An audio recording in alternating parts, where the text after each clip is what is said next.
رسول اللہ صلی اللہ علیہ وآلہ وسلم سب لوگوں سے زیادہ جواد سخی تھے، اور رمضان میں دوسرے اوقات کے مقابلے میں جب جبرائیل علیہ السلام آپ صلی اللہ علیہ وآلہ وسلم سے ملتے بہت ہی زیادہ جود و کرم فرماتے۔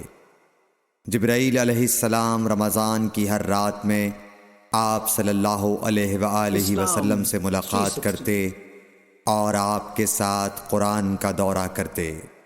غرض حضرت صلی اللہ علیہ وآلہ وسلم لوگوں کو بھلائی پہنچانے میں بارش لانے والی ہوا سے بھی زیادہ جود و کرم فرمایا کرتے تھے۔ صحیح بخاری حدیث نمبر 6۔